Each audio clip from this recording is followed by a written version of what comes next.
Hi guys, ಇನ್ನೊಂದು changes ಆಗಿದೆ ಹಂಪಿ ಎಂಟ್ರೆನ್ಸ್ನಲ್ಲಿನೇ. ಇಲ್ಲೊಂದು ನೀವು ನೋಡ್ತಾ ಇರ್ಬೋದು, ಒಂದು ಮ್ಯಾಪ್ ಇತ್ತು ಹಂಪಿ ಫುಲ್ಲು ಎಲ್ಲ ಹೊಡೆದು ಮಂಟಪ ಮಾಡಿದ್ದಾರೆ ನೋಡಿ. ನೋಡಿ ಮತ್ತೊಂದು ಚೇಂಜಸ್, ಬುಕ್ ಸ್ಟಾಲ್ ಇರೋದು ಎಲ್ಲ ತೆಗೆದ್ಬಿಟ್ಟಿದ್ದಾರೆ, ಏನೂ ಇಲ್ಲ ಇಲ್ಲಿ. ಸೂರ್ಯ ಕಿರಣಗಳು ಆಪೋಸಿಟ್ ಬಿದ್ದಾಗ हम्पी गोपुर फुल गोल्डन कलर। तो अंदर तक छोड़ेंगे, अंदर तक बाहर देखने का अंदर देखने का दोनों सेम है। हाँ, ये तो बात सही। नहीं, हम बात करेंगे इतने हमने देर देखे मीनाक्षी मंदिर से ऐसे इतनी दूर से। ಇನ್ನೊಂದು ಸ್ಪಾಟು ಇಲ್ಲಿ ಎಲಿಫೆಂಟ್ ಇರ್ತಾ ಇತ್ತು, ನಮ್ಮ ಲಕ್ಷ್ಮಿ ಆನೆ. ಈ ಸ್ಪಾಟ್ ಎವ್ರಿ ಟೈಮ್ ಬಂದಾಗ ಮಿಸ್ ಆಗುತ್ತೆ, ಇಲ್ಲೇ ಇದ್ದಿದ್ದು.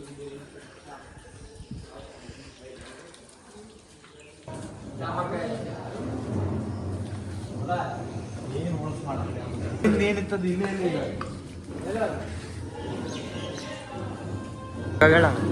ಅವೆಲ್ಲ ಡೋರ್ ಹೊಸ ಹೊಸ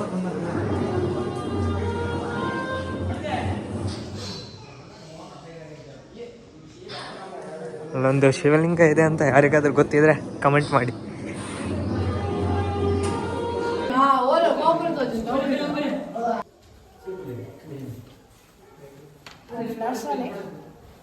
No class system not clear. Come to set. Let it come to set. Come set. ಇಲ್ಲಿ ಅಂದ್ರೆ ಇದು ರೂಮ್ ಫುಲ್ ಡಾರ್ಕ್ ಇದೆ, ಅದು ಸಣ್ಣ ಹೋಲ್ ಇದೆ.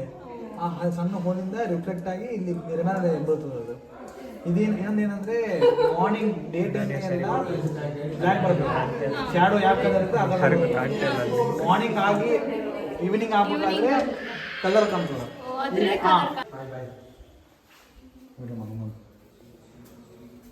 ಅಲ್ಲಿ ಕರೆಕ್ಟ್ ಅದೇ ಕೇರಳ ಕೇರಳ ಮಹಾರಾಷ್ಟ್ರ. ಓಕೆ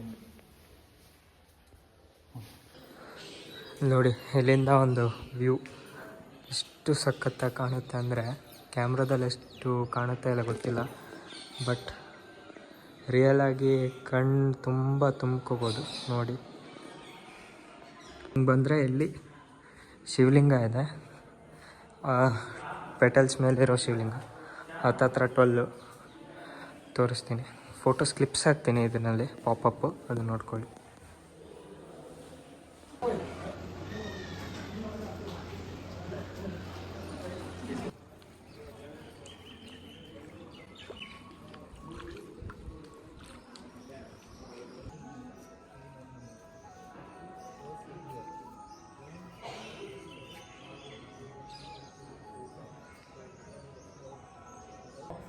ಎಲ್ಲರೂ ಹಂಪಿಗೆ ಬಂದು ವಿರೂಪಾಕ್ಷ ಸ್ವಾಮಿ ದರ್ಶನ ಮಾಡ್ಕೊಂಡು ಹೋಗ್ತೀರಾ, ಬಟ್ ಇದೊಂದು ಅಬ್ಸರ್ವ್ ಮಾಡಿದ್ದೀರಾ,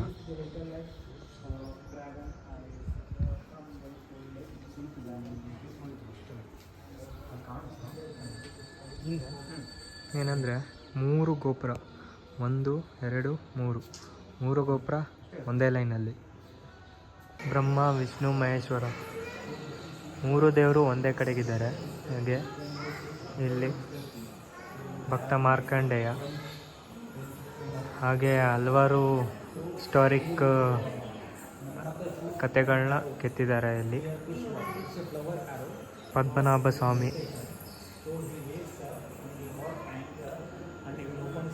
ಹಾಗೆ ಇಲ್ಲಿ ಟಾಪ್ನಲ್ಲೆಲ್ಲ ಪೇಂಟಿಂಗ್ಸ್, ಕಲರಿಂಗ್ಸ್, ಆಗಿನ ಕಾಲದಲ್ಲಿ ಕಲರ್ ಮಾಡಿರ್ತಾರೆ ಅಂದರೆ ನಂಬೋಕ್ಕೆ ಆಗಲ್ಲ, ಆ ಥರ ಇದೆ. ಇಲ್ಲಿ ಬ್ರಹ್ಮ ವಿಷ್ಣು ಮಹೇಶ್ವರಂದು ಸ್ಕಲ್ಪ್ಚರ್ ನೋಡಿದ್ರಿ, ಹಾಗೆ ಅಲ್ಲಿ ಬ್ರಹ್ಮ ವಿಷ್ಣು ಮಹೇಶ್ವರ ಇದ್ದಾರೆ ಅಂತ ತಕ್ಷಣ ಇಲ್ಲಿ ನಂದಿನೂ ಇರಬೇಕಲ್ಲ.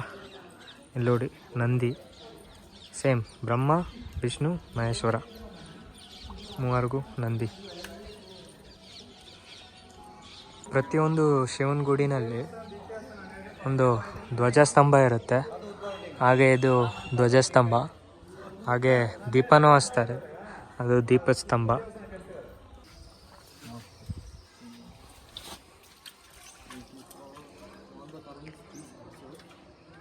ಹಂಟಿಂಗ್ ಮಾಡ್ತಾ ಇದ್ದಾರಾ?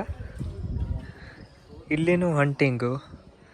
ಇಲ್ಲಿ ಬಿಲ್ಬಾಣ ಇದೆ, ಇದು ಜಾವ್ಲಿನ್ ಥ್ರೋ ಮಾಡ್ತಾರಲ್ಲ ಅದು ಇದೆ.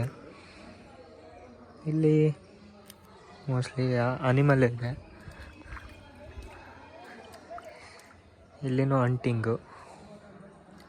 So this is one more carving where 2 elephants are there. I will explain you. So what I heard the story was, this is father elephant, this is mother elephant. So she is giving birth to the baby elephant. What I heard was this one, but I am not sure whether this is true or not. We can able to see clearly that small baby face outside. So father is helping mother to give birth. See, whatever they wanted to perform, whatever they wanted to show their skills, they used to show by doing carvings and all. Nowadays we have so much of things to play and win gold medals and all, but at those days they had different kind of specialities which they were proving by carving like this. Before carving here, they used to perform on the normal stone or plain stone. After some experience only, they used to touch these kind of stone. They used to not come here and they used to not touch directly and carve here. Before this, they used to practice hundreds times.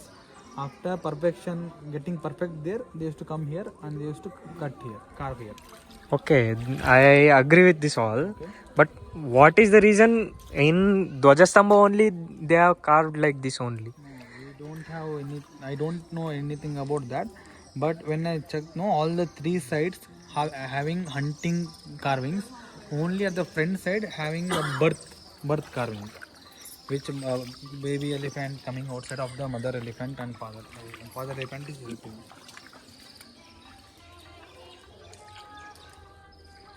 ಇಲ್ಲಿ ನೋಡಿ, ಎಲ್ಲ ಗುಡಿಗಳಲ್ಲಿ common ಏನಂದರೆ sculptures ಬಿಡಿಸಿರ್ತಾರೆ, means ಶಿಲೆಗಳು. ಎಲ್ಲ ಬಿಡ್ಸೋಕ್ಕೆ ಕಾರಣ ಏನಂತೇಳಿ ಕೇಳಿದರೆ, ಆಗಿನ ಕಾಲದಲ್ಲಿ ಲೈಬ್ರರಿ ಹಾಗೂ ಪುಸ್ತಕಗಳು ಅವೇನು ಇರ್ತಾಯಿದ್ದಿಲ್ಲ, ಬುಕ್ಸು ಲೈಬ್ರರಿ ಆ ಥರ ಏನೂ ಇರ್ತಾಯಿದ್ದಿಲ್ಲ. ಬಟ್ ಜನರಿಗೆ ಎಲ್ಲ ತಿಳಿಸ್ಕೊಡೋದು, ಹೇಳಿಕೊಡೋದು ಎಲ್ಲ ಹೆಂಗೆ ಅಂತಂದರೆ, ಈ ಥರ ಗುಡಿಗಳಲ್ಲಿ ಎಲ್ಲ ಬರ್ತಾರೆ, ದರ್ಶನ ಮಾಡ್ಕೊತಾರೆ. ಆ ಟೈಮ್ನಲ್ಲಿ ಗುಡಿನೇ ಲೈಬ್ರರಿ, ಗುಡಿನೇ ಎಲ್ಲ ಆಗಿರುತ್ತೆ. ಇಲ್ಲಿ ನೋಡ್ಬೋದು, ಇಲ್ಲೆಲ್ಲ ದೇವ್ರದ್ದು ಶಿಲೆಗಳು ಎಲ್ಲ ಇದ್ದಾವೆ. ಎಲ್ಲ ಕಡೆಗೂ ಅದೇ ಸೇಮ್. ಇಲ್ಲಿನೂ ಹಂಗೆ ಎಲ್ಲ ಗೋಪುರಗಳ್ನ ಜಸ್ಟು ಏನೋ ಗೋಪುರ ನೋಡಬೇಕು ಅಂತೇಳಿ ಮಾಡಿರ್ತಾರೆ. ಬಟ್ ಅದರಲ್ಲಿ ಕೂಡ ಎಲ್ಲ ಥಾಟ್ಸ್, ಥಿಂಕಿಂಗ್ ಆ್ಯಂಡ್ ಸ್ಟೋರಿಗಳು ಎಲ್ಲ ಇರುತ್ತೆ. ನೋಡ್ಬೋದು ಎಲ್ಲ. ಇಲ್ಲಿ ದೇವ್ರದ್ದು ಯಾರ್ಯಾರು ನಮಸ್ಕಾರ ಮಾಡ್ತಾಯಿದ್ದಾರೆ ಎಲ್ಲ ದೇವ್ರುಗಳು.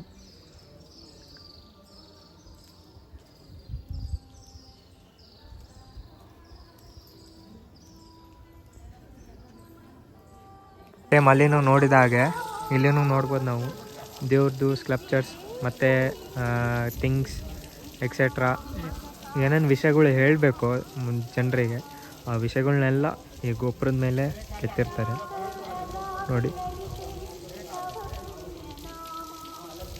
ಈ ಗೋಪುರಕ್ಕೆ ಅಭಿಷೇಕ ನಡೀತಾ ಇತ್ತು, ಇವಾಗ ನಿಲ್ಲಿಸಿದ್ದಾರೆ. ಇವಾಗ ಸಾಯಂಕಾಲದ ಟೈಮು, ಎಲ್ಲರೂ ವಿಸಿಟ್ ಮಾಡ್ತೀರಾ ಸಾಯಂಕಾಲ. ಬಟ್ ಒಳ್ಳೆ ಸನ್ಸೆಟ್ ಪಾಯಿಂಟು ನೋಡೋಕ್ಕೆ ಹೇಮಗುಡ್ಡ ಹೆಂಗೆ ಕಾಣುತ್ತೆ ನೋಡಿ ಇಲ್ಲಿಂದ. ಒಳ್ಳೆ ವ್ಯೂ ಪಾಯಿಂಟು. ಆದರೆ ಮಾತಂಗ ಬೆಟ್ಟ ಹತ್ಬೋದು. ಲಾಸ್ಟ್ ವಿಡಿಯೋದಲ್ಲಿ ತೋರಿಸಿದ್ದೆ ನಿಮಗೆ ಮಾತಂಗ ಬೆಟ್ಟ ಹೋಗೋಕ್ಕೆ, ಅದು ಬ್ಯಾಕ್ ಸೈಡಿಂದ. ಬಟ್ ಹಂಪಿ ಫ್ರಂಟ್ ಸೈಡಿಂದನೂ ಹೋಗ್ಬೋದು. ಇದು ಜಸ್ಟ್ ರೈಟ್ ಸೈಡಿಂದನೇ ಇದೆ ಹೇಮಕೂಟ ಬೆಟ್ಟ. ಇಲ್ಲಿ ಹೋಗಿ ಒಳ್ಳೆ ಸ್ಪಾಟ್, ಸನ್ಸೆಟ್ಟು ಒಳ್ಳೆ ಸ್ಪಾಟೇ. ಬಟ್ ಆದರೆ ಟ್ರಕ್ಕಿಂಗು ಇಷ್ಟ, ಅಡ್ವೆಂಚರ್ ಇಷ್ಟ ಎಲ್ಲ ಹೋಗಬೇಕು ಅಂತಂದರೆ ಹಂಪಿಯ ಸ್ಟ್ರೇಟ್ ರೋಡಿಗೆ ಹೋದರೆ ರೈಟ್ ಸೈಡ್ನಲ್ಲಿ ಮಾತಂಗ ಬೆಟ್ಟ ಕಾಣುತ್ತೆ. ಟ್ರಕ್ಕಿಂಗ್ ಮಾಡಿಕೊಂಡು ಮಾತಂಗ ಬೆಟ್ಟ ಹತ್ತಿ ಒಳ್ಳೆ sunset view point as Sunrise point ಕೂಡ ಅದೇನೆ. ಇಲ್ಲಿ ಸನ್ರೈಸ್ ಅಷ್ಟು ಕಾಣಲ್ಲ, ಓನ್ಲಿ ಸನ್ಸೆಟ್ ಹೇಮಕೂಟ ಟೆಂಪಲ್ನಲ್ಲಿ.